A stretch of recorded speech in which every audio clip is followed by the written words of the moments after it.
The prairie around Dust Creek stretched wide and empty, its silence broken only by the distant cry of a hawk and the creak of wind through the cottonwoods. To most, it was a place of promise, rolling grasslands, fertile soil, and skies that stretched forever. But to Emmett Sloan, it was also a prison of silence. At 33, Emmett had built his ranch with his own 2 hands. His fences were sturdy, his cattle fat and healthy, his fields neat and well. By every measure of a frontierman, he was successful. Yet, when dusk fell and the lanterns glowed inside his cabin, the only sound that greeted him was his own breathing. The silence pressed in heavier than any storm cloud, whispering truths he hated to admit. A man could have everything and still be hollow inside. Every morning, Emmett rose, before the sun, pushed through the day's chores with steady hands, and returned to the cabin at night, tired but restless. There was no voice waiting for him, no laughter across the table, no soft presence to break the solitude. The prairie magnified that emptiness. Some nights, he swore the quiet was loud enough to rattle the walls, that it was on one of those nights, with the fire crackling low and a cold wind rattling the shutters, that Emmett made a decision he'd long resisted. He reached for the ink bottle and a scrap of paper,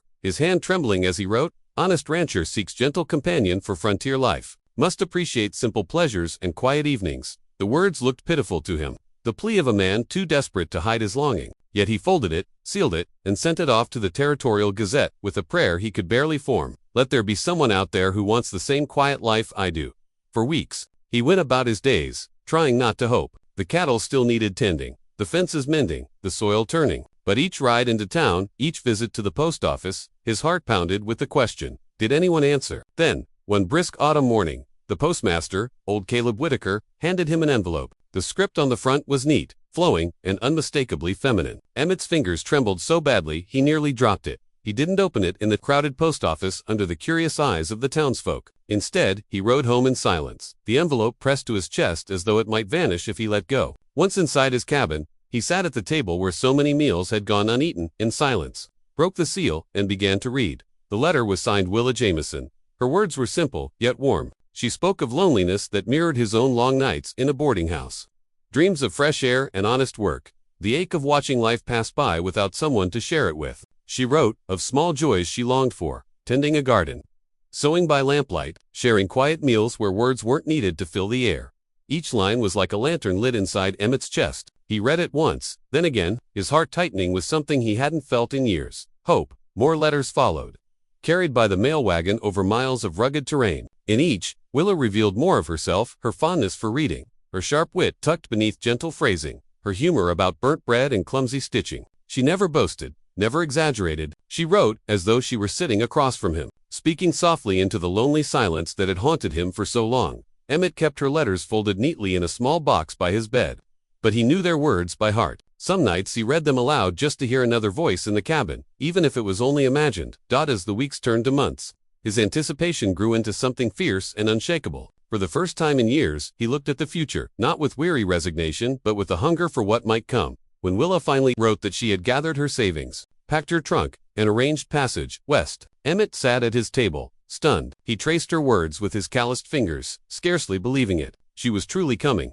That night, he took a small block of oak from his workbench and carved a simple ring. It was rough, imperfect, but shaped with care, a symbol of the life he longed to share. He slipped it into his pocket, feeling its weight with every step. The next morning, the prairie was still as silent as ever, but to Emmett, it no longer felt empty. Somewhere, rolling westward in a wagon, was a woman whose words had already filled the hollow places of his heart. Soon, he would see her face, hear her laughter, and perhaps, if God willed it, never eat another meal in silence again.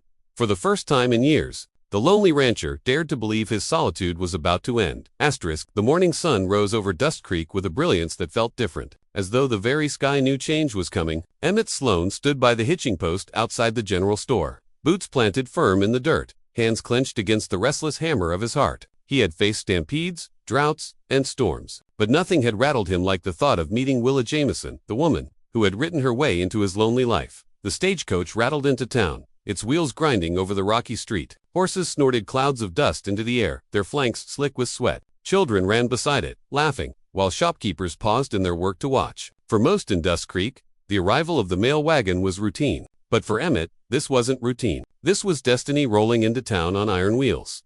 The coach slowed to a halt, and the driver tipped his hat before swinging open the door. Passengers emerged one by one, a traveling salesman with a box of trinkets, a miner with dust in his beard, a mother clutching a sleepy child. Emmett's breath caught when at last she stepped down. Willa Jamieson. She was smaller than he had imagined, her figure delicate beneath a pale blue traveling dress that bore the wrinkles of a long journey. A straw bonnet shaded her face, but as she lifted her chin, Emmett saw the eyes he had imagined 100 times while reading her letters. They were soft, steady, and searching, as though she too had spent nights picturing this very moment. Her gaze swept the crowd, landing on him. For a heartbeat, the world stilled. No voices, no clatter, only the weight of that first meeting. Emmett felt the loneliness of years collapse into a single rush of warmth. He stepped forward, his boots heavy but his chest light. "Miss Jamieson," his voice was rougher than he intended, gravelly with nerves. A faint smile touched her lips. "And you must be Mr. Sloane." The sound of her voice, clear, calm, touched with a lilt of humor, was like rain falling on parched earth. Emmett nodded, unable to find words fast enough. He reached for her trunk, lifting it easily onto his shoulder, and motioned toward his horse-drawn wagon, that as they rode out of town. The prairie unfolded before them in gold and green, the horizon stretching wide. Emmett stole glances at her, noting the way her hands rested neatly in her lap, the way her eyes studied the land with quiet wonder. She spoke first, her voice gentle. "It's even more beautiful than I imagined," she said. "So open, so free." Emmett cleared his throat. "It's hard at times. The winters bite deep, summer's dry, the creek beds bite." He paused, struggling with words. "It's honest land. Treats you fair, if you respect it." Willa smiled faintly, and the silence that followed wasn't heavy. It was comfortable, like a blanket stretched between them. When they reached the Sloane Ranch, Emmett helped her down from the wagon. His cabin stood sturdy against the wind, smoke curling from the chimney, fields stretching beyond. To Emmett, it had always felt too big, too empty. But as Willa stepped toward it, gazing with a kind of reverence, it looked different, warmer. Whole inside, the fire glowed low in the hearth. Emmett set her trunk by the bed and stood awkwardly, his hat twisting in his hands. He'd rehearsed words in his mind for weeks, but now they scattered like chaff in the wind. I know it's plain," he said quietly, "but it's yours as much as mine, if you'll have it."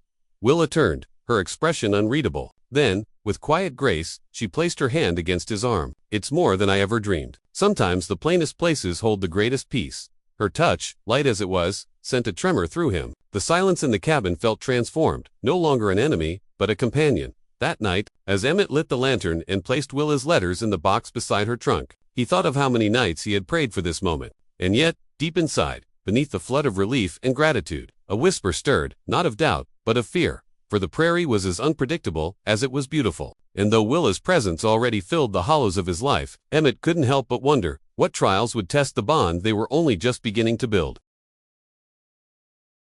The days after Willa's arrival unfolded with a rhythm that surprised Emmett Sloane. He had expected awkwardness, perhaps silence or hesitation. Instead, the ranch seemed to breathe easier with her presence. She filled the cabin with a gentle hum of activity, sweeping floors, tending the stove, setting wildflowers in a chipped jar by the window. For the first time in years, laughter echoed off the walls, soft and unassuming, but powerful enough to chase away the ghosts of Emmett's solitude. In the evenings, they shared simple meals, beans, bread, sometimes venison if the hunt had been good. Willa told him of her life back east, a boarding house childhood, the endless clamor of city streets, dreams of open skies. Emmett listened, his gaze steady on her, marveling that a woman shaped by hardship could speak with such warmth. He rarely spoke of himself, but she didn't press. Somehow, she understood that silence was his language too. And yet, even as peace settled like dew on the ranch, shadows began to gather. It started with the letters. One morning, while Willa was hanging laundry in the sun, Emmett rode into town for supplies. At the post office, he was surprised to find an envelope addressed in a sharp, slanted hand, not Willa's. The postmaster, a wiry man with spectacles, gave him a curious look. "Strange thing, Emmett," came marked urgent. "Thought maybe it was important."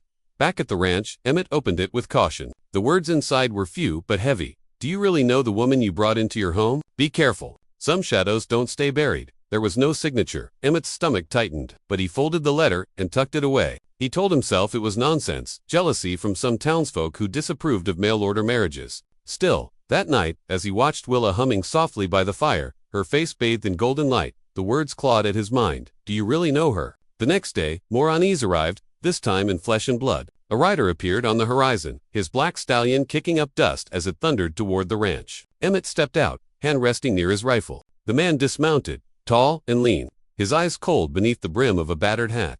"Name's Jonas Creed," the stranger said. His voice was sharp as a knife's edge. "I'm looking for a woman by the name of Willa Jamieson. Heard Shemidov come this way." Emmett's jaw clenched. His heart hammered, but he kept his voice calm. "What business do you have with her?" Jonas smirked. "That's between me and her. You just fetch her out here. Rancher, won't take but a minute.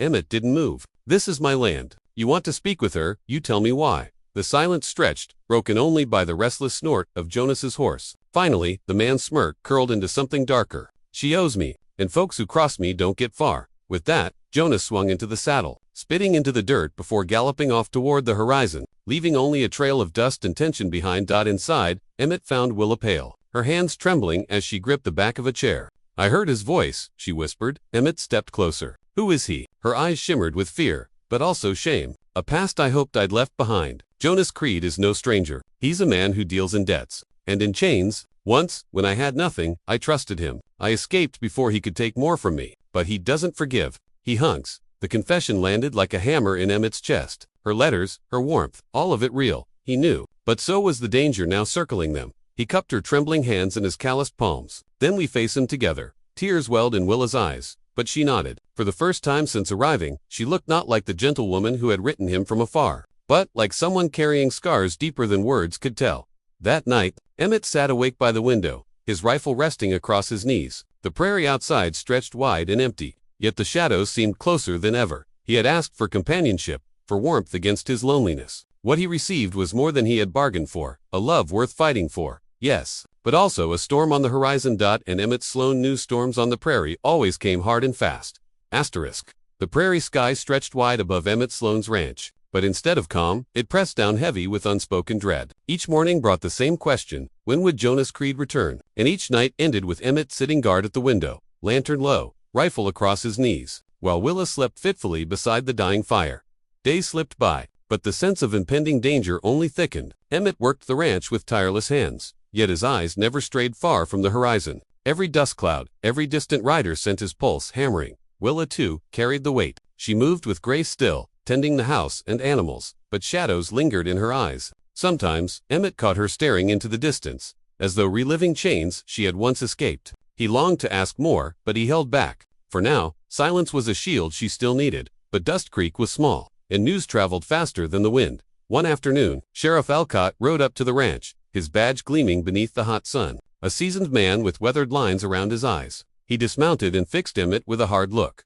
"Heard, you've got company out here," the sheriff said. "Jonas Creed's been sniffing around town, asking questions. He's got a reputation. Sloan, gambler, loan shark. Worse if you dig deep enough. Men who deal with him don't come out clean." Emmett's jaw tightened. "He's looking for Willa." The sheriff's gaze softened as it shifted toward the cabin, where Willa stood in the doorway, pale but composed. "If what I hear is true, she don't deserve to be dragged back into his grip. But Creed's a dangerous man. He'll push until he gets what he wants."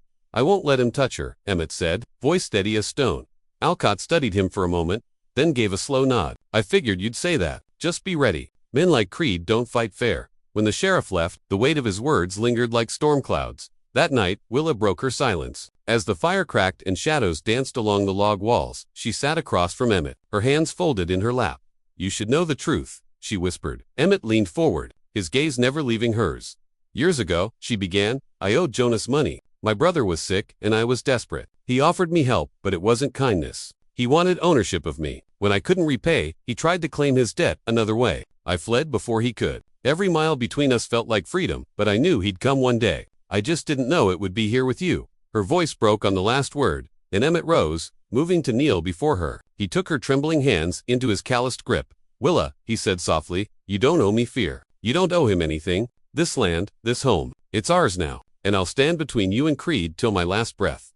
Tears welled in her eyes, but her lips curved in the faintest, most fragile smile. For the first time since Creed's shadow had fallen across the ranch, she allowed herself to lean into Emmett's strength. The days that followed turned the ranch into a fortress. Emmett reinforced the barn doors, oiled his rifle, and stacked wood higher by the windows to block easy entry. Willa learned to load a pistol, her fingers shaky at first, but steadier with each attempt. Together, they prepared not just for survival, but for defiance. Then, one evening, as the sun bled red across the prairie, the horizon darkened with riders. Not one, but three. Jonas Creed wasn't coming alone. Emmett stood at the fence line, chest tight, jaw set like iron. Beside him, Willa clutched the pistol, her knuckles white. The thunder of hooves grew louder, shaking the earth. When the riders stopped, Creed dismounted slowly, swagger in every movement. His hat cast a long shadow across his sharp features. His grin, wicked evening. "Sloan," he drawled. "Fine place you've got here. Shame to see it caught in the middle of someone else's business."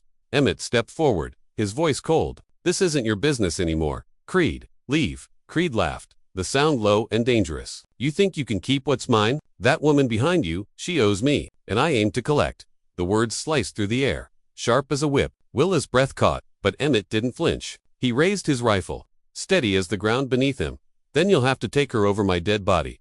Creed's grin widened, cruel and certain. That can be arranged. The standoff stretched beneath the burning sky, silence trembling like a drawn bowstring. And in that moment, Emmett knew the prairie storm had arrived, and only one side would walk away when it broke.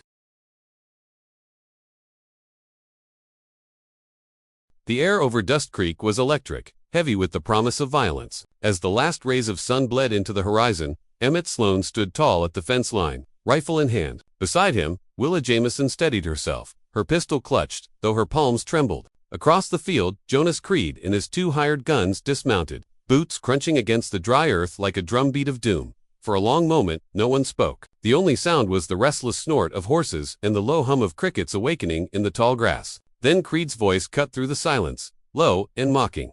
"You've got grit, Sloan," he said, swaggering closer, his hand brushing the butt of his revolver. "But grit don't keep you alive when you're outnumbered. Hand her over, and maybe I'll let you keep your land." Emmett raised his rifle a fraction, eyes hard. "She's not yours to take, and this land doesn't bow to men like you."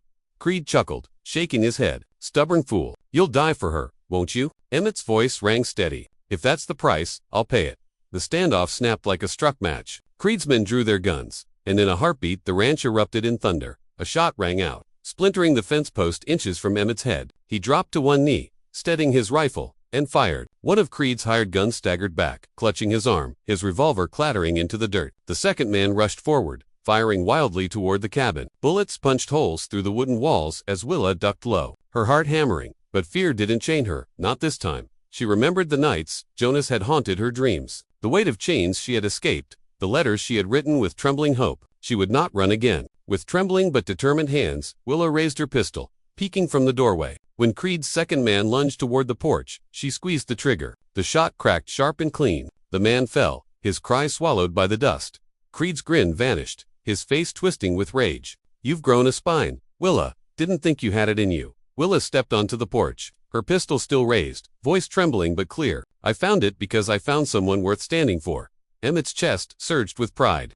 But there was no time for words. Creed had drawn his revolver, his eyes locked on Emmett like a predator on prey. The 2 men circled, the world shrinking to the space between them, every breath sharp, every heartbeat counting down. "You don't scare me, Creed," Emmett said, his rifle leveled. Creed sneered. "Then you're already dead."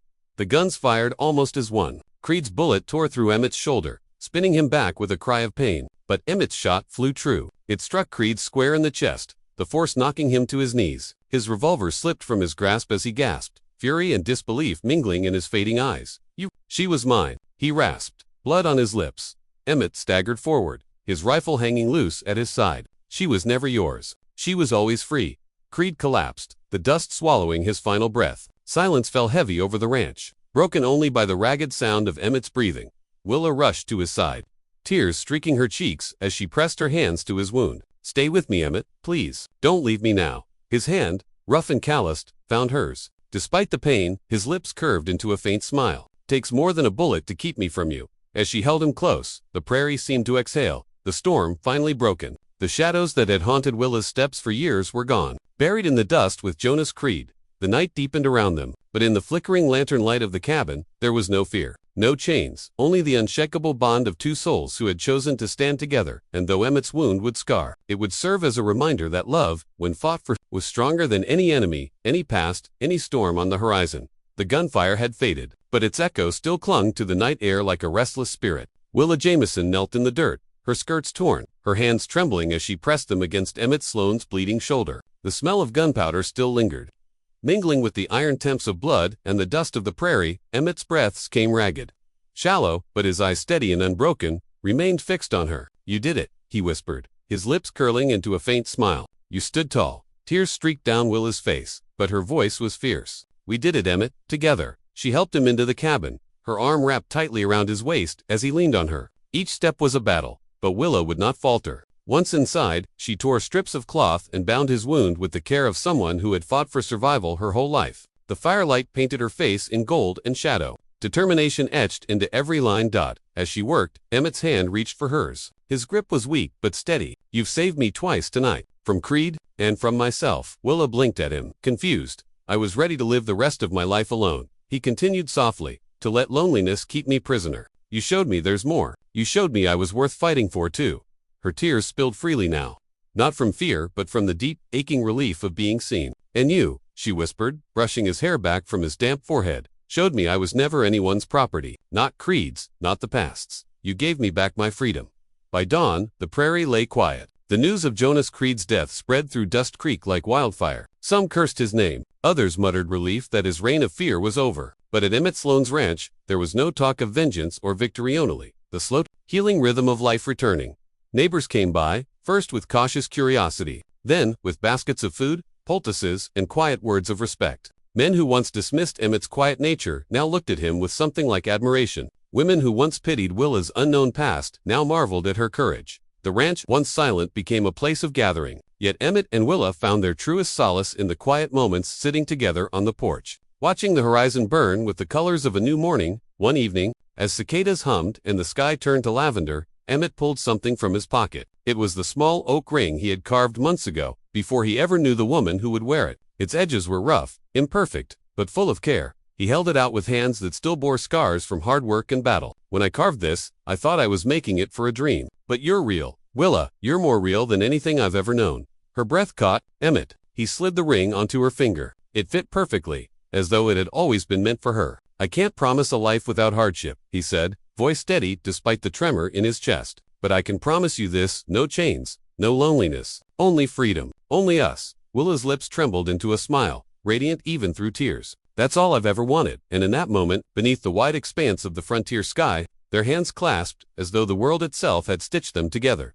The seasons turned. The wound in Emmett's shoulder healed into a scar he wore with quiet pride. Willa proved herself more than capable of ranch life, mending fences, calming restless horses, and filling the cabin with warmth it had never known. Where Emmett had once heard only silence, he now heard laughter, music, and the soft murmur of two lives shared. Dust Creek began to whisper a different tale, not of the rancher who lived alone, nor of the outlaw who met his end, but of a man and woman who had carved hope out of hardship, love out of loneliness. Children playing by the creek would point to the Sloan Ranch and say, "That's where the strong woman tamed the bull and saved the rancher." The tale grew in retelling, but the truth was simpler. Two broken souls had found strength in each other, and together they had built something no storm, no outlaw, no shadow of the past could take away.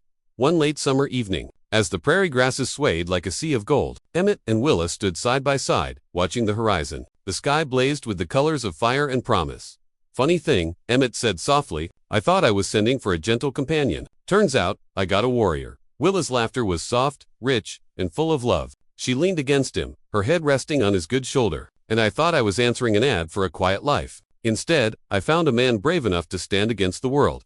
Together, they gazed toward the setting sun. Whatever tomorrow held, storms, trials, or triumphs, they would face it not as strangers bound by chance, but as partners bound by choice. And so, the lonely rancher and the woman who had carried the weight of her past stepped into a future neither had dared to dream together, free and unafraid. Years slipped by, carried on the winds of the prairie. What had begun as a desperate ad in the back of a newspaper had become the cornerstone of a legend whispered in every corner of Dust Creek. The Sloan Ranch, once quiet and lonely, now bustled with life. Horses whinnied in the stables, chickens clucked in the yard, and children's laughter floated across the fields. Willa Jamison Sloan's hands, once bound by fear, were now busy braiding a little girl's hair on the porch, her face lit by a peace she had thought impossible. Emmett sat nearby, his once broad shoulders softened with age but no less steady. The scar from Creed's bullet still marked him, but he wore it like a badge not of suffering, but of survival. His gaze lingered on his children and the woman who had given him back more than life. She had given him purpose. In Dust Creek, tales often grew larger than truth. Around campfires, ranch hands told stories of the night Willa stood against Jonas Creed's gang with fire in her eyes. Children whispered that Emmett Sloan could stare down a rattlesnake without flinching. Travelers passing through heard the tale of the bride who became the prairie's fiercest heart. But in their home, the truth was simpler. Willa had never wanted to be a legend. She wanted a safe place to raise her children, to grow a garden, to wake each morning knowing she was free. Emmett never cared to be remembered as a hero. He only wanted to make sure his wife's laughter echoed louder than the silence that had once haunted him. And yet legends have a way of clinging to those who never ask for them. One summer evening, the town gathered for a festival by the creek. Lanterns glowed in the trees, and fiddles played into the night. The mayor raised a glass and spoke of the dark days when Creed's shadow hung over Dust Creek, and the brave souls who brought back the light. All eyes turned to Emmett and Willa. For a moment, the couple exchanged a glance. Neither had asked for the spotlight, but both knew they could not deny the truth. They had survived together, and survival had given birth to something greater. Hope. As the music played, Emmett pulled Willa into a dance. She laughed, the years falling from her face, her hair glinting in the lantern light. The crowd cheered, but Emmett heard only her voice, soft and close. I never thought I'd have this, Emmett, not in this lifetime. He held her tighter, his voice rough with love. You gave me more than I ever dreamed. If I had to walk through hell again to find you, I would. The years ahead brought challenges, drought, storms, the unrelenting trials of frontier life, but none could break what had been forged in fire. Willa taught her daughter's strength and her son's kindness. Emmett taught them that silence could be strength, but love was louder. Neighbors often said the Sloan Ranch felt different from the others. It wasn't just the prosperity of the fields or the sturdy fences, it was the sense of belonging, of safety, of family. A place where no one was ever turned away hungry, where kindness was a greater currency than gold. In time, Dust Creek itself changed. Where once fear had ruled, now hope thrived. And at its center stood the family who had proven that, even in the harshest land, love could take root and bloom. Years later, when the children were grown and Willa's hair silvered under the prairie sun, she sat once more on the porch with Emmett's hand in hers. Their lives had been long, marked by trials and triumphs. But in that quiet moment, watching the horizon blaze with another sunset, they both knew they had won the greatest victory of all. They had lived free, loved deeply, and left a legacy no outlaw's shadow could ever erase. Willa leaned her head against Emmett's shoulder. Do you ever regret placing that advertisement in the paper? She teased softly. He chuckled, his voice warm. Only that I didn't do it sooner. Because it brought me you. The prairie stretched endlessly before them, vast and eternal. And in its silence, the story of the lonely rancher and the bride who became his salvation lived on, not just in legend, but in the blood and laughter of the generations who followed. The seasons rolled on, and the land around Dust Creek carried the marks of both hardship and hope. The Sloan Ranch had weathered storms, outlaws, and droughts. Yet it stood unshaken like its owners, who had carved a sanctuary out of loneliness and fear. By now, Emmett Sloan's hair was white as winter snow, and Willa's once golden curls had turned silver, glinting like threads of moonlight. Age had slowed their steps, but not their spirit. Each evening, they still sat on the wide porch together, watching the prairie stretch into infinity. But one autumn, when the leaves turned copper and the creek ran low, Emmett knew his time was drawing short. He felt it in the heaviness of his breath, the ache in his bones. And though he feared no outlaw, no storm, no bullet, he feared leaving Willa behind. That night, as the lantern flickered between them, he took her hand. Willa, he whispered, voice trembling with the weight of decades. If tomorrow I'm gone, don't grieve. Just promise me you'll keep laughing. That sound, your laughter, it gave me life when I thought I had none. Tears shone in her eyes, but her smile held steady. Then you must promise me something, Emmett Sloan. If you reach heaven before I do, you'll wait by the gates hat in hand, boots in the dust until I arrive. Don't you dare ride off without me. He kissed her knuckles, rough lips against soft skin. Darlin', I wouldn't dream of it. The dawn that followed came soft and golden. Emmett never rose from his bed. The town mourned not just a man, but the quiet strength that had carried Dust Creek through its darkest years. They buried him on the hill overlooking the ranch, the land he had loved more than life itself. Willa stood by the grave in her black shawl, the wind tugging at her skirts. Her children gathered close, and though her heart felt like it had been split in two, she lifted her chin high. He was my beginning, and he will be my end, she said, and the crowd wept with her. Years passed again. Willa carried on, her fire undimmed, her kindness spilling into every corner of Dust Creek. The ranch thrived under her hand, the laughter of grandchildren filling its walls. But every evening, when the horizon blazed red and gold, she sat on the porch with an empty chair beside hers, speaking softly to the man she knew, still listened. And one spring morning, when the prairie bloomed wild with flowers, Willa finally laid down her burdens. She slipped quietly into the same peace Emmett had found, her lips curved in the faintest smile, as though she had just heard his boots in the dust. The town buried her beside him on the hill, two names carved into one stone. From that day on, Dust Creek told their story not just as a legend, but as a love that refused to die. Children whispered about the rancher who had sent a letter into the void, and the woman who had answered it with her heart. And when the prairie winds blow at dusk, the folks say you can still hear their voices, his deep and steady, hers bright with laughter mingling in the grass. Carried forever, across the land they tamed together, their love became the song of the prairie. Not loud, not fleeting, but eternal. And so ended the tale of Emmett Sloan and Willa Jameson, the lonely rancher and the woman who gave him back his soul. A story of silence turned into laughter, of despair turned into hope, of two souls who found eternity in each other's arms.